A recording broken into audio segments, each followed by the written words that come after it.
Hey guys, Titan Preparedness. Welcome to the channel and welcome to the first adventure video of 2024. As you can tell, I have my bug out bag on and we're going to go do a little of a trail hike, a little overnighter.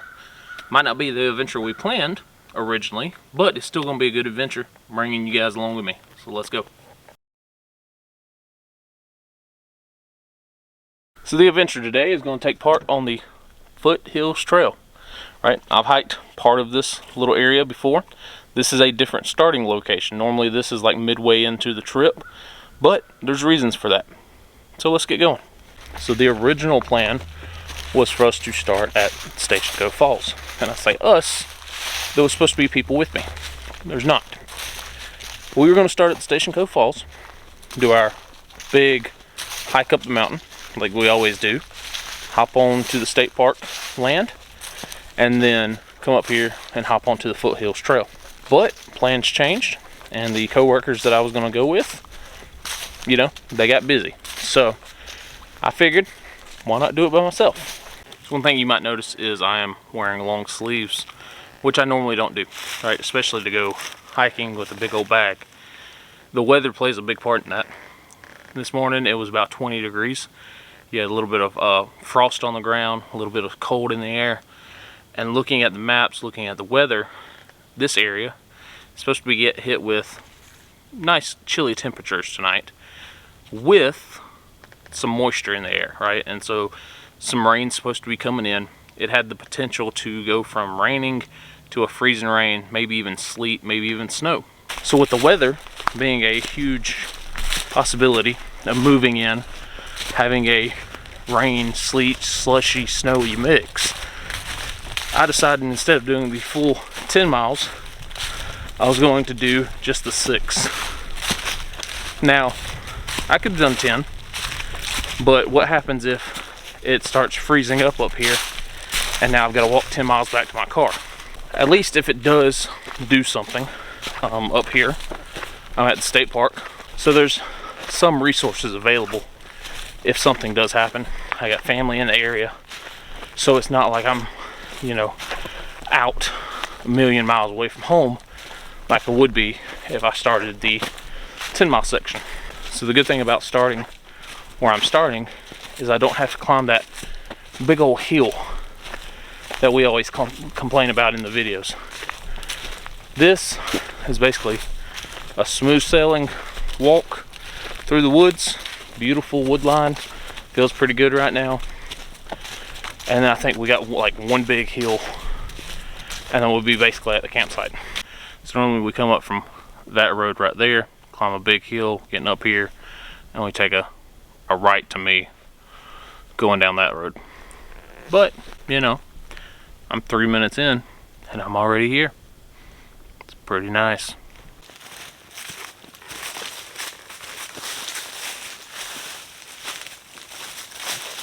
So one thing I dislike is that last year I wasn't able to do any adventure videos, just with work, life, kids, you know, all the good stuff.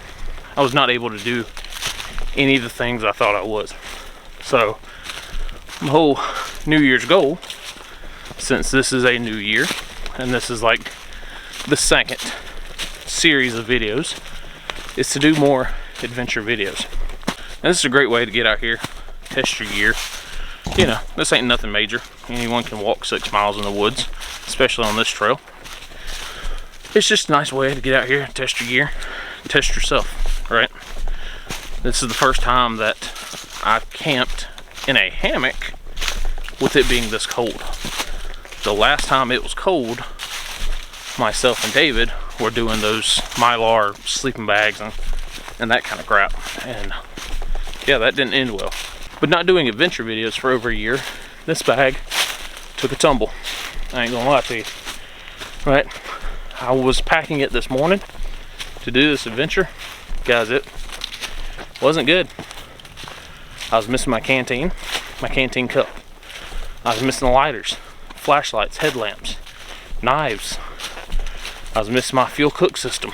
You know, when I say check your gear, I'm terrible about it. I'm bad about forgetting about it. So make sure when the seasons change, you dump that bag and at least check it, right? You don't have to go out here and be in the woods and do an overnight trip or nothing with it, but you know, really get out here, check it, make sure everything that you need to have is in it. So let's talk about sweating while you're out here in the cold. All right, if it was a normal survival situation, if it was a, oh crap, my car broke down, I've got nothing on but what I've got on, I have no change of clothes, I've got no way to provide myself with warmth, then yes, you do not want to sweat while walking, while hiking, while moving. But you know, doing something like this, you've got plenty of gear with you, you got plenty of stuff with you, you got plenty of ways to make a fire. I wouldn't worry about it.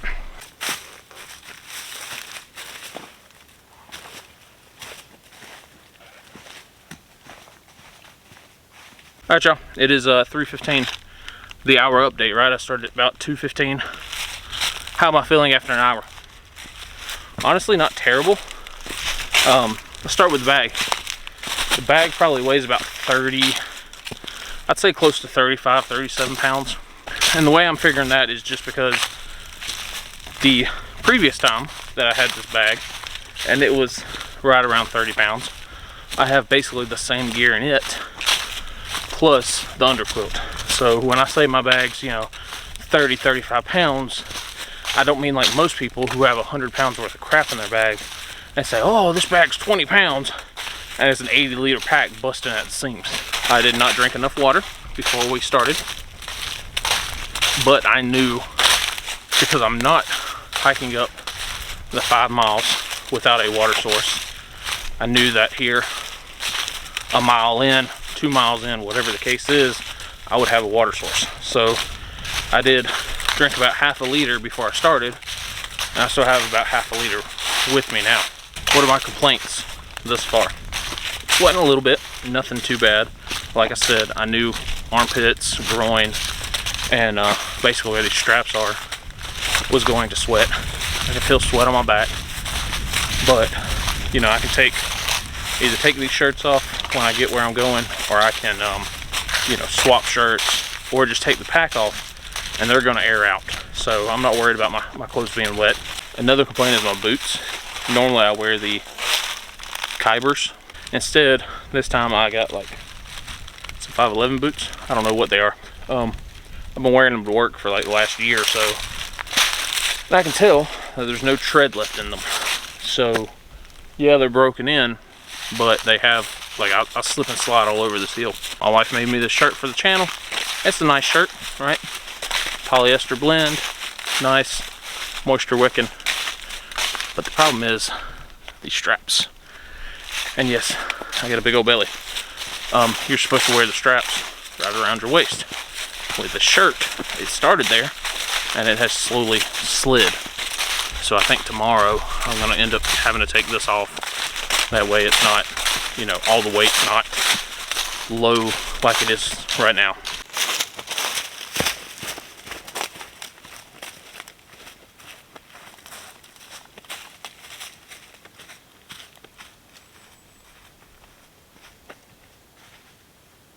Alright, y'all, so it's almost 4 o'clock. It is 3:52. This is the first bridge that we come up to when we do our long trek. We've sat down here and gotten water before. Again, I'm just going to pass it on, but it's a nice new bridge, gorgeous bridge. The Foothills Trail community team, whatever they are, conservancy that build these bridges and haul all this wood out here and cut it up out here and, you know, do everything out here. They're tough people. So, you know, huge shout out to them for making a gorgeous bridge like this. But anyway, there is a water source.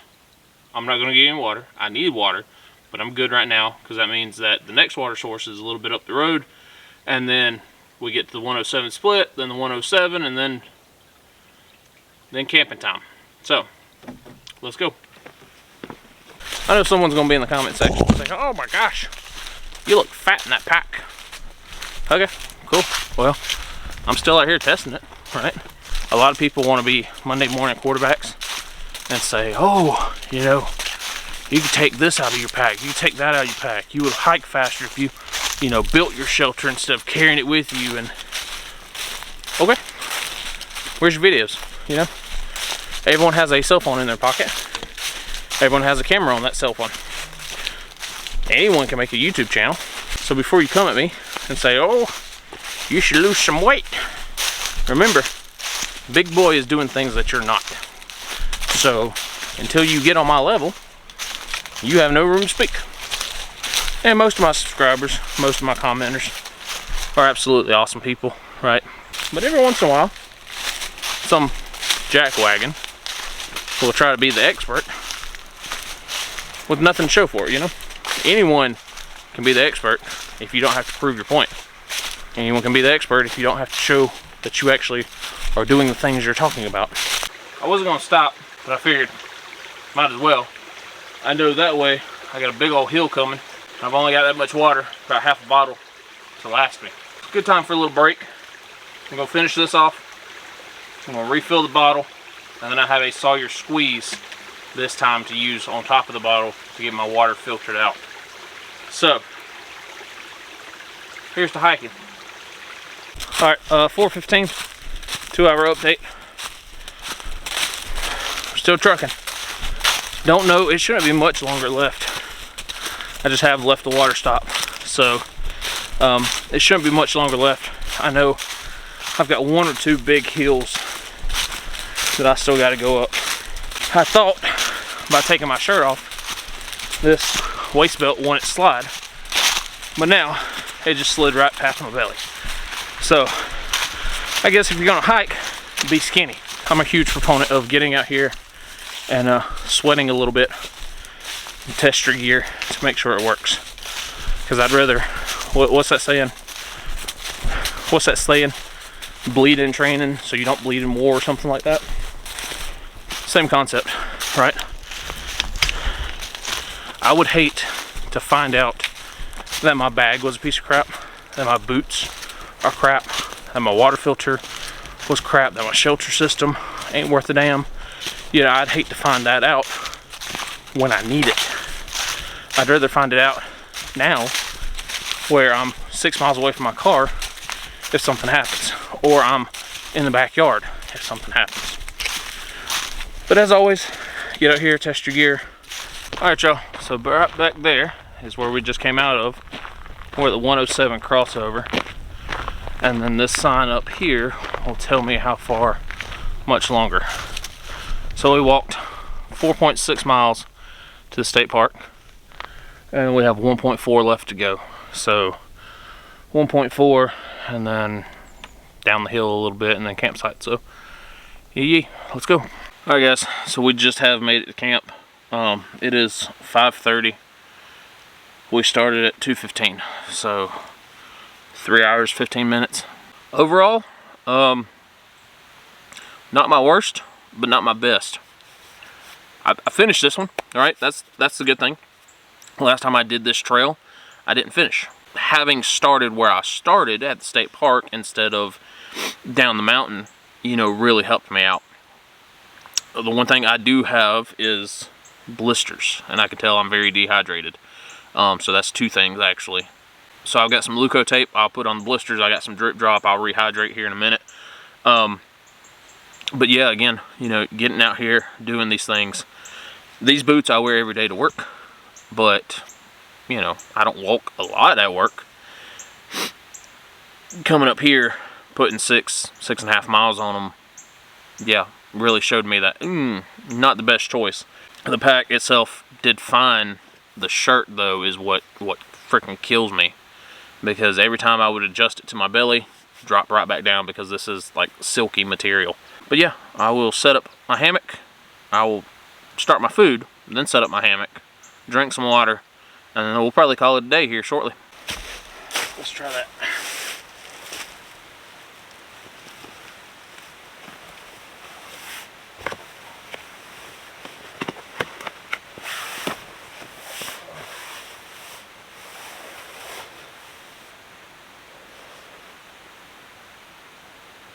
One thing that I've learned since being at camp already is learn how to use your equipment before you get out here. So I have an 11-foot hammock over there.